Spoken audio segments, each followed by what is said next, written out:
In a previous video, I built the floor of my brother's large 16-foot by 8-foot shed. And in this one, I'm going to be building the walls. And to frame them out, I'm going to be using more of this 63 by 38mm pressure treated CLS, otherwise known as 3x2. Now, when I built my previous shed back in 2020-ish, I used 2x2, but actually when you look at the cost difference between 3x2 and 2x2, there's really not much in it. And as the structure that we're building this time is going to be much bigger, 3x2 is the obvious choice.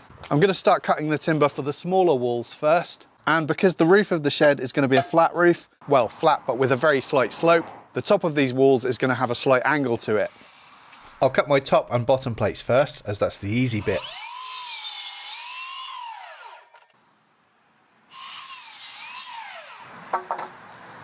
A question that I've been asked a lot in the past is how to determine what pitch or slope to use for a roof. And the thing about planning the build of a shed is that you can't really look at any stage of it in isolation. What I mean by that is you need to know what type of roof material you're going to be using and also how high your base is going to be once assembled before determining things like the slope of the roof and how tall your walls need to be. And that's because in the UK there's a permitted development height restriction of 2.5 metres. And at first that might sound quite generous, but if we allow 200mm for a base and floor structure, and let's say 175 for the roof structure, and if you're considering using something like second-hand UPVC doors for the shed, which are often 2.1 metres in height, if we assume that's the height we need our tallest wall to be, all of a sudden, as you can see, we are already very close to that height restriction. Now we're going to be using either roof felt or EPDM for our roof, and the minimum recommended pitch for that is an 80:1 gradient. That slope will allow for surface water to run off the roof gently with no pooling. But what does 80:1 really mean? What does it look like? If I draw a line 80 units long and 1 unit high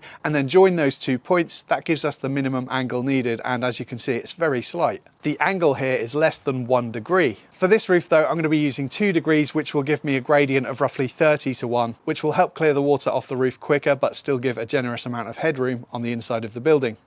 So here I'm laying down my studs, which are all currently oversized, and I'm going to space them out equally using these, which will later become my noggins.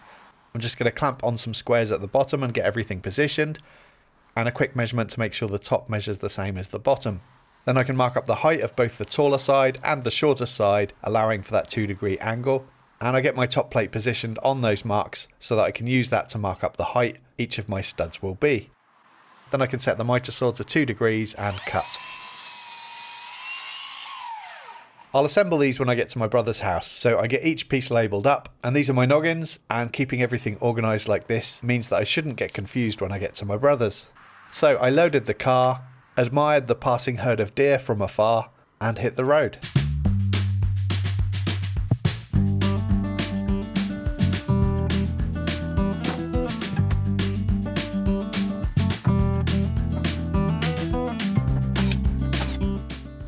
The first 2 walls that I'm assembling are going to be really straightforward. I'm just using my noggins to space out the studs, and I can get everything nailed together with some 90mm galvanised nails.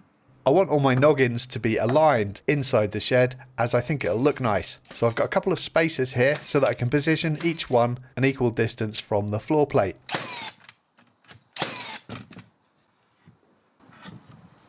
This here is the framing for the back wall, which I've done as 2 separate panels just to make lifting them in place on my own a little bit easier.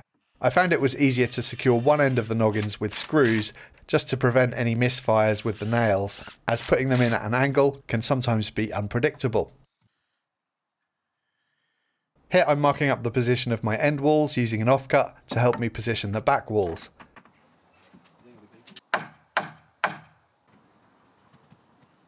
A couple of squeeze clamps hold them in place while I get the next wall framed, and this is the one with the angle at the top. I've made a mistake and I'm not sure whether I've cut something wrong or measured something wrong, but there's no point dwelling on it really because it's an easy one to fix. Basically, my side walls appear to be the thickness of the timber shorter than my back wall. And at this point, I'm not sure whether they will also be shorter than my front walls too, but I can sort this one out later, so I'm just going to carry on for now. Looking back at my footage from earlier, I can see that I simply positioned my top plate the wrong side of the lines that I'd marked up before cutting them to height. But anyway, no big deal. I've started putting together the remaining 3 wall frames, and all 3 of them will have either doors or windows fitted, so I need to start thinking about that now. Oh, and just by the way, it turns out my front walls are also the same amount taller. So moving on, this end wall here is going to have a really large window fitted. My brother's basically been sourcing lots of second-hand UPVC windows and doors for this build. This absolutely huge window here is going to go in my end wall, and it's a bit of an unusual one, or it's new to me anyway, because this window frame has a lip around the front edge, so it's designed just to be pushed into the opening. So I'm just going to get this carefully measured up. I'm going to position the window centered to the wall, so I just need to do some careful measuring and position a stud on each side of it.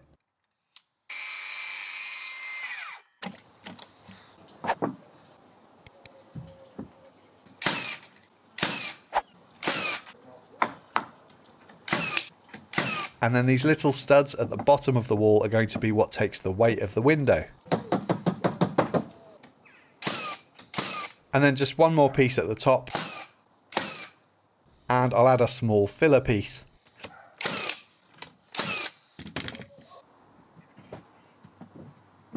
At this point I can get my frame squared up and start securing it down to the floor.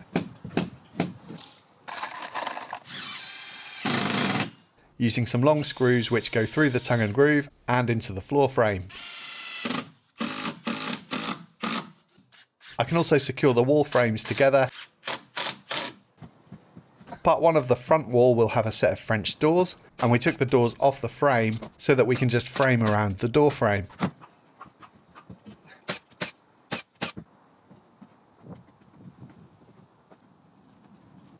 And part two of the front wall will have a single door and also a window. I've seen some people framing sheds who include corner braces like this on the frame, and that helps to stiffen everything up, because at the moment there is a little bit of wobble to it, as you can see, but really there's no need to, in my opinion anyway, because once you get all of the cladding on, it stiffens everything up nicely and makes the structure really rigid. Right, so in with the small window now. We removed the glazed panel for access to screw in the frame. And we have a salvaged sill here, which we can just cut down and silicone to the bottom, and I'll stick a noggin right beneath it to sandwich it in place. And then onto the process of reglazing the window, which took much longer than it should have.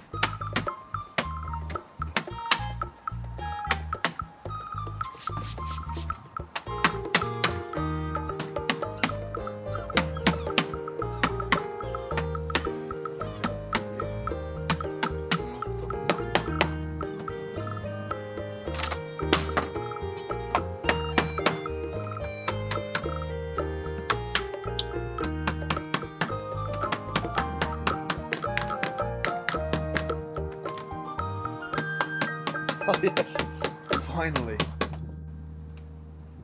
This area of the bottom plate where the door will be can now be removed to make space for us to add a new sill to the bottom of the door frame. And we'd already secured that to the frame with silicone and screws, and then we can get that fixed in place. And same for the next door frame too. And then we can start cladding the walls, and for that we'll be using more of the 15mm pressure treated tongue and groove that we used for the floor. I started by ripping one of the pieces into 40mm strips that we can use as corner pieces, and we need to position this so that it will protect the end grain of each piece of cladding that butts up to it. So I used an offcut to get it positioned.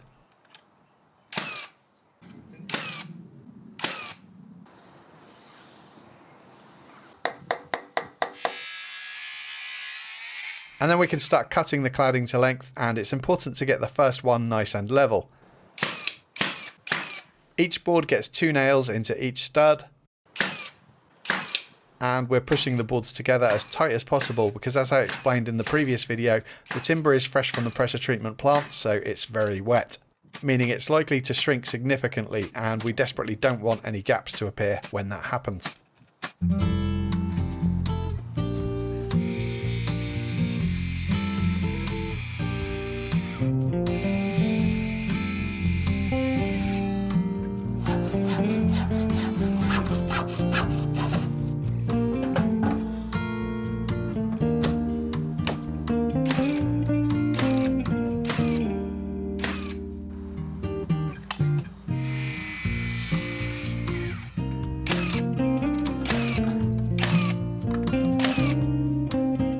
Due to the mistake I'd made earlier with the end walls being too short, I used a block to scribe where the cut line would need to be on this top piece of cladding.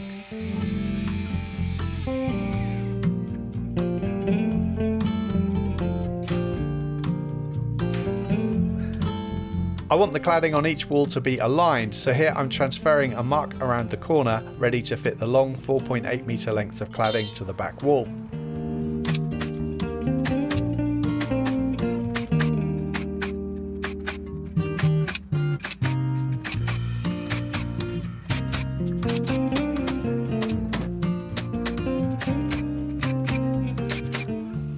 I did some more thin rip cuts to trim around the doors, while my brother entertained himself.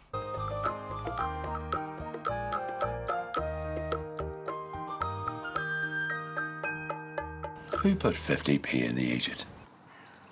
These are just going to need a small notch where the sills are, and these pieces will overlap the door frames by about 5mm.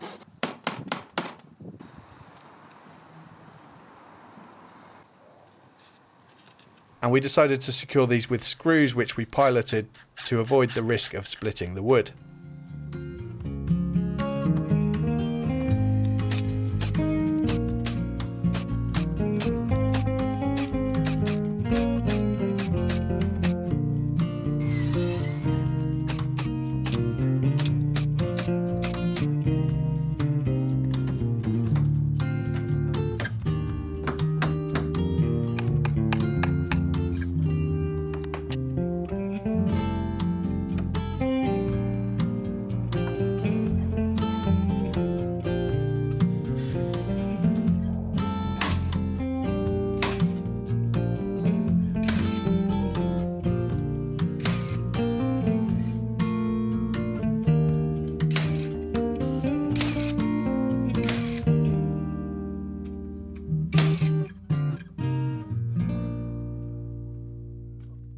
The total costs for this stage of the build are as follows. The 3x2 framing timber came to £162, tongue and groove £540, second-hand UPVC doors and windows £245, and probably around £25 in nails and screws. That's a total of £973, which is around $1,250 US, and the obvious way to save money here would have been to use feather edge boards instead of the tongue and groove, which is quite expensive stuff. That would work out probably around a third of the price of the tongue and groove, but it's not as good a product or as nice looking in my opinion. Please stay tuned for the final video in this series about building the roof and doing all of the finishing touches, and thank you for watching.